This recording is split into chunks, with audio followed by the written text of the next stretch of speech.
1 cup of instant noodles can push you past half your daily sodium limit before the water even boils. Not a full meal, 1 cup. This week I bought over 40 packs from 14 stores, Walmart, Costco, Target, Aldi, and a dozen more, to find out which ramen brands are worth your money and which ones you need to stop buying. Of 12 brands I tested, only 2 made the cut. The other 10 come with problems, and I'm not talking about boring problems like, it's not organic. I'm talking about sodium numbers that exceed a full day's allowance in a single bowl, oils that quietly oxidize on the shelf, and recalls that crossed borders and made headlines in multiple countries. And the part that keeps me up at night? One of the 2 that passed is probably not even on your radar. Stick around because we're counting down from worst to best, and number 10 is the cup sitting in half the dorm rooms in America right now. Number 10, Maruchan Instant Lunch. You know the scene, 59 cents, a styrofoam cup, steam rising through that thin foil lid, the smell of high school study sessions. Maruchan is the American classic. It owns the cheap noodle aisle at Walmart and Target, and your kids have definitely asked for it. But here's the twist. That innocent-looking cup carries 1,190 milligrams of sodium. The American Heart Association says to stay under 2,300 milligrams a day, ideally 1,500. 1 cup of Maruchan Instant Lunch just handed you half your daily allowance in a single sitting. And that's only the start, because the real problem isn't even the noodles. It's the cup itself. Maruchan Instant Lunch is still sold in polystyrene foam, styrofoam, and when you pour boiling water in, heat accelerates styrene compounds leaching into your food. It's not just noodles anymore, it's noodles plus a dose of the container. Maruchan promised you a cheap lunch. What you got was half your daily sodium and a styrofoam serving tray. Mini tip, pour the noodles into a ceramic bowl before adding water. Hot foam and boiling water are a combo your body never agreed to. Number 9, Nissin Cup Noodles. The Red Cup. The late night dorm classic. The brand that literally invented instant ramen in 1958, and Nissin has been marketing that legacy hard ever since. They even swapped the old foam cup for a new paper one to look eco-friendly. Here's the irony, the packaging changed, the formula didn't.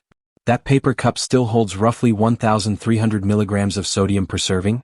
And read the label carefully, because some cups quietly list 2 servings per container, so finishing one like a normal human means double the number printed on the front. The marketing glow-up is real. The math inside is stuck in 1971. Nissin promised you the original bowl of instant comfort. What you got was a recyclable wrapper on an unchanged recipe. Mini tip, use half the seasoning packet, you lose maybe 10% of the flavor and avoid 40% of the sodium. Before we go further, do this with me. Go to your pantry, grab your favorite noodle pack and find the line that says sodium. Comment the number below. I want to see how many of you are sitting on a 1,500 milligram bomb and didn't know it. Number 8, Indomie mee goreng. Now this one hurts because Indomie is beloved. The sweet savory kecap manis, the crispy shallots, that slightly smoky fried noodle aroma. It's the noodle that college students smuggle across borders in their suitcases, and in Indonesia it's practically a national treasure. I get it. I love it too. But in April 2023, 2 countries acted within days of each other. Taiwan's health department pulled the Indomie special chicken variant from shelves after detecting ethylene oxide. Malaysia's health ministry followed with its own recall of that same product. Ethylene oxide is a pesticide and sterilant, and the European Union treats even trace residues as a serious alarm because of its cancer risk with chronic exposure. The company stood by its product and said the batches were safe. Regulators in 2 countries still called the recall. Indomie promised you a taste of home. What you got in 2023 was a seasoning packet flagged by 2 national food agencies. Mini tip, if it's your non-negotiable comfort food, check the batch code on the pack and buy from verified importers, and treat it as a once-in-a-while, not a daily ritual. Number 7, Mama Tom Yum. 30 cents. That's what a Mama cup costs at your local Asian grocery. It's the little orange cup of Thai street food you can eat at your desk. Sour, spicy, fish sauce salty, and gone in 4 minutes. Here's what's fascinating about Mama. The flavor is manufactured. And I don't mean that as an insult. I mean it's literally engineered. The sour citrus hit and the chili heat are synthetic aroma compounds designed to peak in the first 3 bites, then fade before you notice how much salt is coating your tongue. It's a craving machine with a timer built in. And the sodium clocks in north of 1,300 milligrams per bowl, over half your daily allowance from a cup the size of your palm. Mama promised you Bangkok in a cup. What you got was a 4-minute engineered craving and a salt bill your kidneys will be sorting out for hours. Mini tip, Add real lime juice and fresh chili, use half the powder and throw in an egg, you get the flavor with a fraction of the damage. Quick pattern check. 4 brands in and you're already seeing the template. The cheaper the noodle, the more the seasoning does the heavy lifting, and the more sodium and additives you're eating. And we haven't even reached the brands with actual recall history. That's coming up. So be honest, how many of these are sitting in your kitchen right now? Comment below before I name the next one. If this kind of label breaking down content is saving you money and health, hit that like button and subscribe, because the next 4 brands are about to get even more uncomfortable. Number 6. Samyang Buldak, the Fire Noodles. The black and red pack with the cartoon chicken that looks like it's screaming. You've seen the videos, people weeping, chugging milk, calling their moms. The Buldak Fire Noodle Challenge turned into internet legend, and Samyang rode that wave to the top of the spicy noodle throne. But in June 2024, Denmark's food authority issued a formal recall on 3 Buldak products, including the 3x spicy and 2x spicy, because the capsaicin levels were high enough to cause acute poisoning. Burning, nausea, vomiting, and a dangerous spike in blood pressure are the documented symptoms, and this wasn't a formality. Danish regulators don't pull a global bestseller off shelves over mild inconvenience. The agency said the risk of acute poisoning was real enough to act on. And still the challenge videos kept rolling in, people eating these packs empty on camera, enough of them ending up needing medical attention that the story went global. And here's the science that makes this different from regular heat. Capsaicin isn't a flavor, it's a chemical irritant. It binds to the pain receptors in your mouth and stomach, the same pathway that makes pepper spray burn. In a normal pepper you get a little. These packs use concentrated extract, which means the pain doesn't stop at your tongue. It keeps going down into your stomach lining. Samyang promised you a dare. What you got was a product a government agency formally warned could poison you. Mini tip: never eat super spicy noodles on an empty stomach, keep full-fat dairy nearby, and if your chest starts feeling wrong, that's your body telling you to stop, not a challenge to overcome. Number 5. Nongshim Shin Ramyeon. The Black Bowl.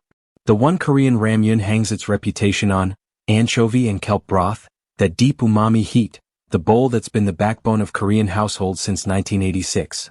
You'll find it in every Asian aisle from Costco to your corner store. But the reputation has a crack in it. In January 2023, Taiwan's food regulator rejected more than 1,100 kilograms of Shin Ramyeon at the border after detecting ethylene oxide, the same banned residue from the Indomie case, in the seasoning sachets. The finding, 0.075 milligrams per kilogram in the soup packet of the black tofu and kimchi variant. Nongshim said the numbers were acceptable under Korean rules and denied any safety issue, but the product was still turned away at the border, and the story made headlines across Asia. There's also the oil factor hiding under that umami. The noodle block is flash fried before it ever reaches your bowl, so part of what makes that broth so satisfying is oxidized palm oil doing the flavor work. And the sodium situation is its own headline. A full pack of Shin Ramyeon sits near 1,800 milligrams. That's more than 75% of an entire day's recommended allowance in one bowl of noodles. Shin Ramyeon promised you Korea's comfort classic. What you got was a spice packet flagged by a national regulator and a sodium count that eats your whole day. Mini tip: here's the trick Korean households use: boil the noodles, pour the water away, and make the broth with fresh water. You cut a serious chunk of the sodium and the dissolved oil, and the flavor barely changes. Pause for 1 second because you should be noticing the pattern by now. 6 brands in, sodium over a gram, check. Frying oil doing the heavy lifting, check. A recall trail across Taiwan, Malaysia, and Denmark, check. If your pantry is stocked with any of these right now, you're not a bad person, you're a normal shopper. The brands are counting on you not reading the back of the pack. So here's your challenge before the next entry. Grab the pack and read the ingredient list out loud. If you can't pronounce every word, that's information. And before you scroll past that, do it. 90 seconds, the pack is right there. I'll wait right here. Number 4, A Skok Hao Hao. If you've ever spent time in a Vietnamese household or walked into a well-stocked Asian grocery, you know this yellow-green pack. Hao Hao is Vietnam's best-selling instant noodle. Tom Chua K, the sour spicy shrimp flavor an entire generation grew up on. It's cheap, it's everywhere, and it's the kind of brand families trust without thinking. The brand a mother keeps stocked without a second thought, which is exactly why a label nobody reads is a risk nobody sees.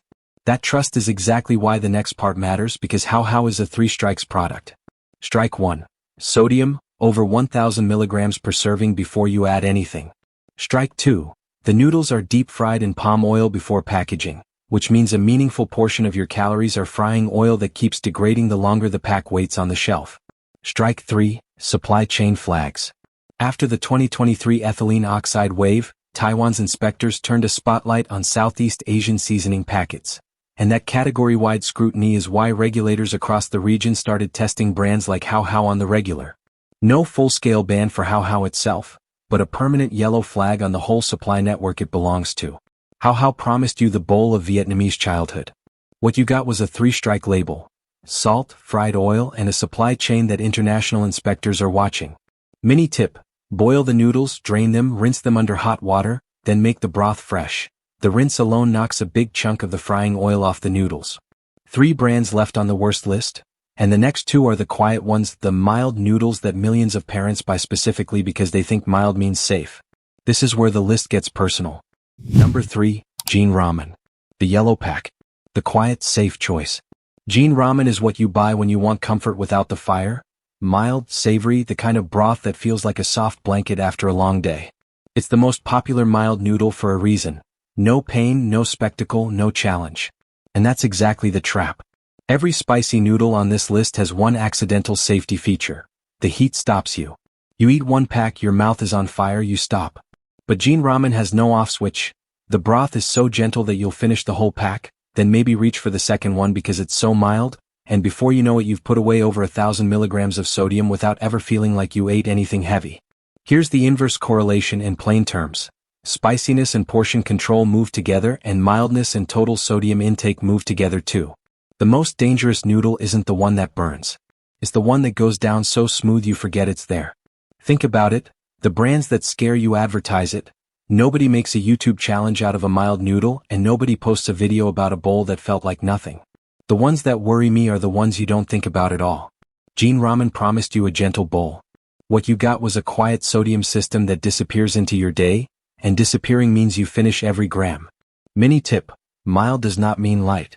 The word that matters is on the nutrition panel, not on the front of the pack. Number 2, Atanji Ramen. The golden pack, the red lettering, the other pillar of Korean convenience shelves. Additives is the brand your Korean American friends grew up on, the beef broth classic that's been around since 1969. Here's what puts Additives at number 2. It combines just about every issue we've found so far in a single pack. First, the mildness trap again. Additives' base flavors are gentle, they disappear fast, and nobody eats 1 pack when 2 will do. Second, oil oxidation. Like nearly every budget pack, the noodles are flash fried in oil, and the batch you buy from the back of the shelf may have been sitting there for months. The fat turning progressively more stale the longer it waits, and rancid fats are a slower, quieter problem than sodium, but they're not nothing. And third, the angle nobody talks about, the texture. Additives noodles are dense and springy, the kind that bind together in slippery clumps, and there's a documented real-world hazard around instant noodles and choking in older adults. Emergency departments literally record these cases every year, and the combination of a hard-to-chew springy texture, rushed eating, and noodles swallowed in slippery clumps is the exact setup. It's not a scare tactic. It's a simple, practical warning for anyone over 60 in your life who eats these fast. Additives promised you a classic. What you got was the mildness trap, aging oil on the shelf, and a texture that deserves more respect at the dinner table than it ever gets. Mini tip: if you or your parents eat these, slow down, separate every mouthful, sit at a table, and keep a glass of water nearby. It sounds silly right up until it isn't. And now number 1, Maggi. The blue and yellow pack. 2 minutes. The first noodle most of us ever ate. Maggi isn't just a brand. For millions of people, it's the taste of childhood itself, the thing your parents trusted when you were 6 years old, the emergency dinner through high school, the comfort food you still reach for on bad days. Brands that build 3 generations of trust don't grow overnight. They earn it slowly, meal after meal. Which is exactly why what happened in 2015 deserves more space than the conversation usually gives it. In April 2015, a lab reported lead levels in Maggi noodles above India's permissible limit. In June, India's central food regulator, the FSSAI, ordered a nationwide ban on all 9 Maggi variants. Tens of thousands of tons of noodles were pulled from shelves across the country, pack by pack, store by store. The government called the samples unsafe and hazardous. It was the biggest recall the instant noodle world had ever seen, and it hit the brand that everyone trusted the most.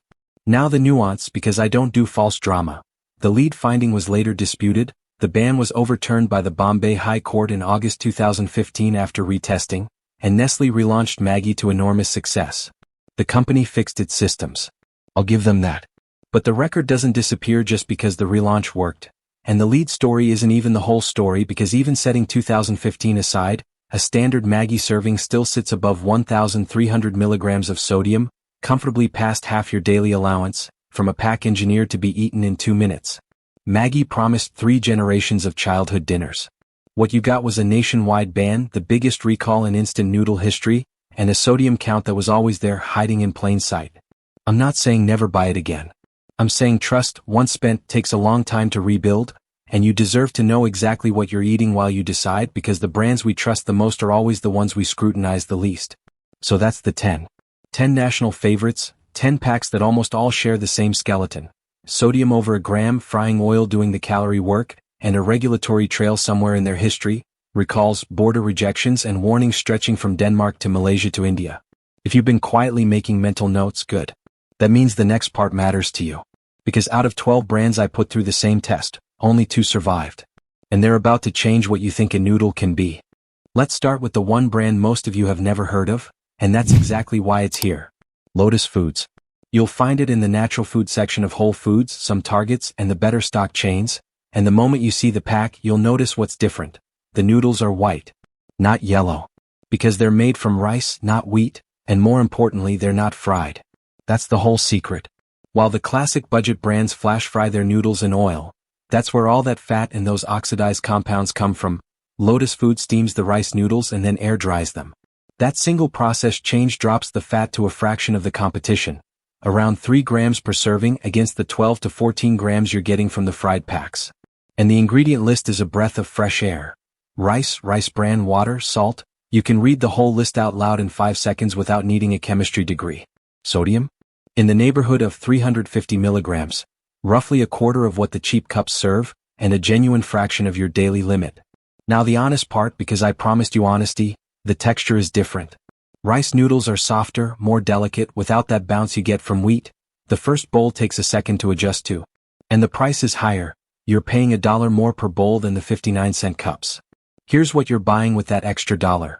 No frying oil, a label you can actually read, and a bowl you won't feel guilty about 3 hours later. Lotus Foods promised rice and nothing you can't pronounce. What you got was the rare instant noodle that actually earns its shelf space. And the winner? Nissin RL. The brand that quietly beat 12 competitors, and probably the one you didn't see coming. Same company that gave us cup noodles? And before you laugh, hear me out, because this is a completely different product. Rayo is Nissin's premium line. The black and gold pack, the restaurant-style label, and it earns that label. 2 things separate it from everything else on this list. First, the noodles are steamed and dried, not fried, so you get that silkier, springier bite that actually feels like a fresh noodle shop, without the frying oil baggage. Second, the soup. Rayo ships with liquid stock sachets instead of the powdery seasoning dust that every other brand uses. And that's not cosmetic. Liquid stock behaves completely differently. The richness comes from real fat and slow-cooked flavor, not from salt crystals engineered to hit your tongue fast. The result is a broth that tastes layered instead of salty, and a sodium count that stays under a gram, around 850 milligrams depending on the flavor, which is still not low, but it's a third less than the red cup sitting next to it in the same store. Is it a restaurant bowl? No. Is it twice the price of the budget packs? Yes, the honest trade-off is real, and I'm not going to pretend otherwise. But here's the thing. Out of 12 brands, this is the only one that made me stop and read the label a second time, because the label didn't need to hide anything. Nissin Rayo promised to close the gap between instant noodles and a restaurant bowl. What you got was the closest thing to real ramen that comes out of a grocery store aisle, and the one noodle I now keep in my own kitchen. So let's put the whole thing together, because after 40 packs and 12 brands, the pattern is painfully consistent. 3 ingredients kept showing up in everything we found. 1. Sodium. Nearly every brand on the worst list serves more than a gram per bowl, and several blow past half your entire daily allowance in a single sitting. 2. Frying oil. The classic flash-fried noodle is a calorie bomb that keeps oxidizing while it waits on the shelf, and the cheaper the pack, the more the oil does the work. 3. The recall trail. From Maggi's 2015 lead ban in India, to the ethylene oxide border rejections across Taiwan and Malaysia, to Denmark's 2024 capsaicin warning, The regulatory history of this aisle is longer than any company wants to talk about. So here's your practical checklist. 3 rules you can use on your next grocery run. Rule 1. Check the method. If the pack says fried anywhere in the ingredients you're buying oil, look for air-dried or steamed, because that's the difference between Lotus Foods and the rest. Rule 2. Apply the half-seasoning rule, half the powder, double the freshness, you'll lose very little flavor and cut a huge chunk of sodium. Rule 3. Set a 600 mg ceiling. Any pack that serves more than 600 mg of sodium proportion goes back on the shelf. No exceptions, no matter how good the cartoon mascot looks. That one rule alone will remove most of the brands from this video from your life, and put money back in your pocket at the same time. Now I want to hear from you, and I mean genuinely, which brand are you dropping from your rotation after this? And which one did I get wrong? Tell me in the comments. I read every single one, and the disagreements make the best conversations. Share this video with someone who lives on instant noodles. I promise you know at least one person who needs to see this before their next grocery run. And if you think the noodle aisle was bad, wait until you see what I found testing the cereal aisle the same way, 14 boxes including the ones marketed directly to your kids. The number 1 brand on that list? Your family probably eats it every week. That video is coming soon, and you're not ready for it. Until then, eat real food, read the label, and don't let the cartoon mascots do your thinking for you. See you in the next one.